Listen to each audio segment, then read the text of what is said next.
What is it that you are practicing on an ongoing basis that you are keeping active in your vibration?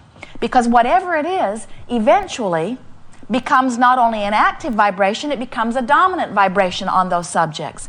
And whatever is the dominant vibration within you, in other words, whatever you've practiced the most, is what becomes your point of attraction. And then it feels to you like somebody else must be doing this to you because you would not do it to yourself. And we say nobody else can do it to you. You are doing every bit of it to yourself by practicing thoughts. So, we call this gathering for years the science of deliberate creation, because we wanted you to get the sense of practicing thoughts deliberately. We wanted you to get the sense of making a decision of how you want to feel and choosing thoughts that line up with that. Recently, we have begun calling this gathering the art of allowing, because we wanted to put emphasis upon using your guidance to allow the well-being that you've already been asking for. But both parts of it are important. You came into an environment of contrast because you wanted your personal preferences to be noted. But then you must reach the place where you decide that you will become a vibrational match to your own vibrational outpouring. And so, art of allowing it is. Art of allowing all of the things that you've been asking for to come easily into your experience, which in very simple terms means the art of finding thoughts that feel good about subjects that are important to me in order to allow myself to be a vibrational match to those things I'm asking for. So if there is anything in your experience that you've been desiring that isn't showing up as quickly or as fully as you'd like it to, it is for one reason only. You're giving too much attention to what is and not enough attention to what you would like to be. Now, there are two ways around this. You can take that subject like a bull by the horns, and you can force yourself to think thoughts about it that feel good when you think about it. Or you can just choose some thought that you already feel good about.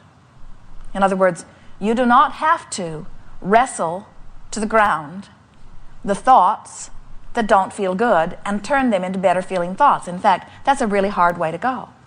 Instead, you can choose thoughts that already feel good, give more attention to those thoughts until your dominant vibration becomes one of well-being. In other words, you could have huge financial debt. You could have financial agencies beating on your door. You could have a telephone that you never answer because you're afraid of who might be there. You could have fear in your heart about your financial situation. And you could say today, I'm going to give as little attention to this as possible while I focus upon the new love of my life, or while I focus upon my new dog that I'm going to take to the park every day and have a nice run with, or while I get a new computer program and give it my undivided attention while I learn all of the positive aspects of it.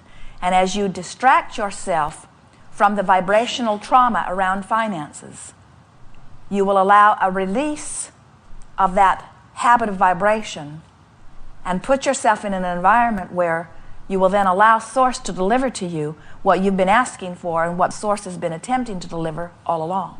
In other words, you just got to stop resisting in order to let the well-being in. Humans have a hard time with that because you do not understand sometimes who you are. You do not understand the blessed beings that you be. You do not understand the love that is offered to you constantly. You do not understand the perfection of your being. You've become self-critical and self-judging in your attempt to be better. But in doing so, you hold yourself so often in a vibrational disadvantage because you do not allow yourself to love yourself enough to let the well-being that you so much want and deserve in. And so we come forth, as do so many others, loving you completely, letting you know in as many ways we can the perfection of that which you are. But you hold stubbornly to your decisions that things should not go as well for you as you would like them to. And we are here to tell you things should go as well for you as you would like them to. You should get what you want. You are leading edge creators with the energy that creates worlds pouring through you, with a guidance system that is there to keep you connected to the energy that creates worlds. life is supposed to go well for you. It is time for you to let the love that is shining to you through to you. So how do you go about that? How do you make something different in your vibration become active? You just have to practice it, that's all. How do you let financial abundance be the more dominant vibration within you? You just have to practice it. How do you let physical well-being be the most dominant vibration within you? You just have to practice it. You just have to find thoughts that feel good on subjects that are important to you and try to stay tuned to the subjects that feel good. And if the subject doesn't feel good, then change the subject. Get off of it. When you think about money, does money feel free and adventurous to you? Does it sort of give you that feeling of elation? Or when you think about money, does it feel more heavy, more worrisome? You can tell right away which way it is. It doesn't really matter because you can change it, but we want to say to you, whichever way it is only that way because you've practiced it that way more. When you think about your physical body, do you feel secure and stable and adventurous, or do you feel tentative and worried? Do you feel sort of unsteady and unsure? It doesn't matter which way it is because you can change it, but whichever way it is you can feel. You can feel which way you lean, and we just want to say to you that you lean that way because you've practiced it that way, that's all. We're suggesting that you make a decision that you're going to start practicing thoughts that feel better. And we have an endless bag of tricks to offer to you to help you toward that end. There are so many different things that you can do that will all help you become more oriented to allowing the well-being that is natural to you.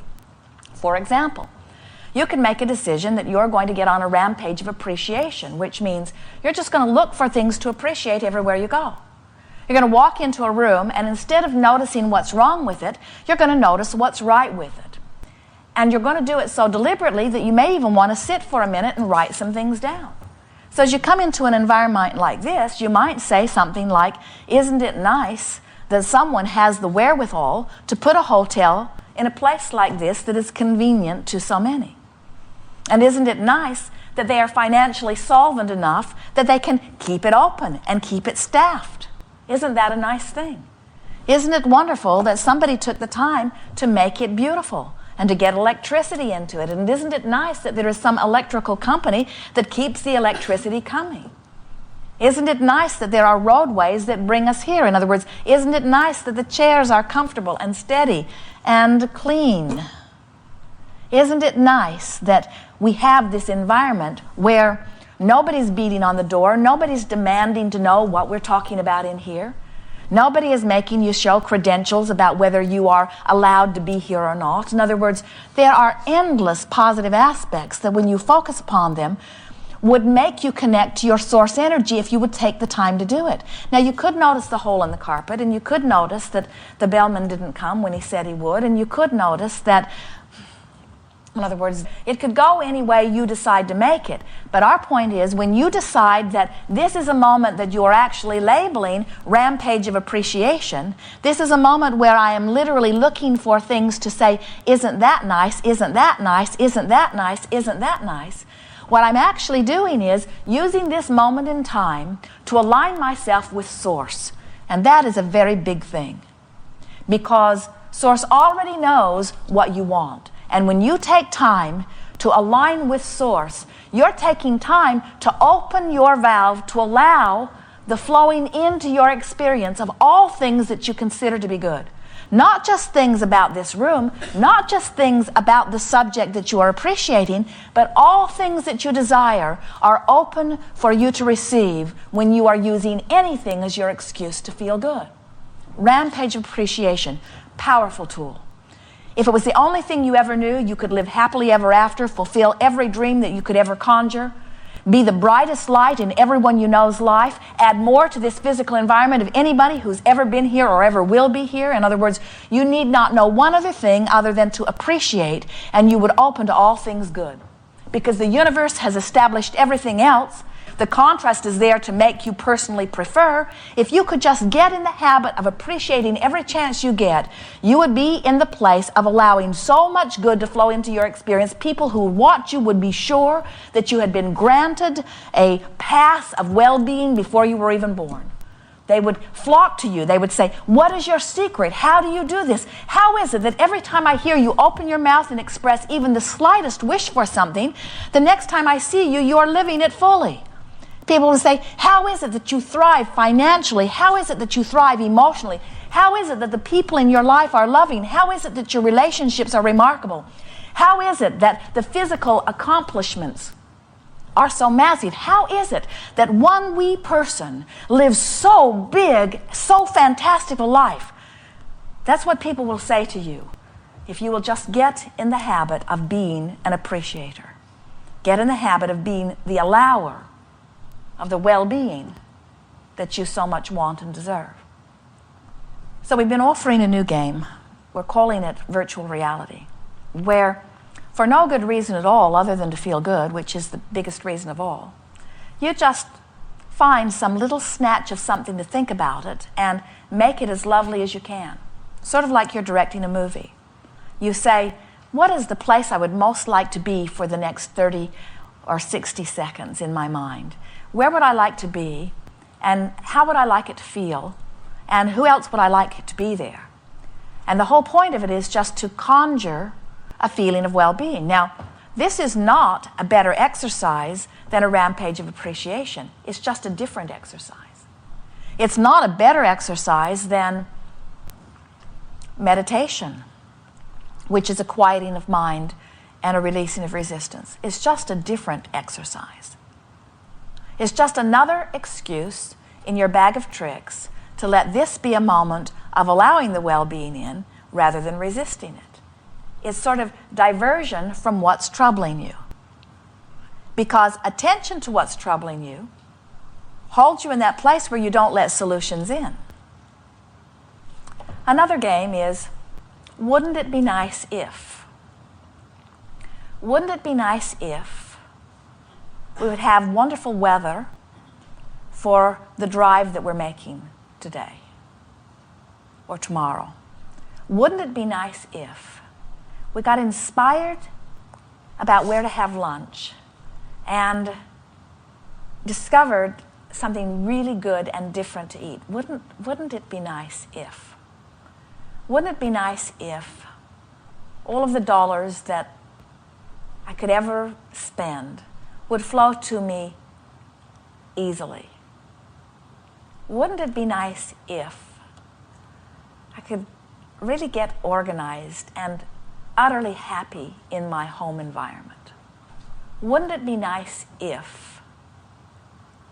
It's a wonderful game.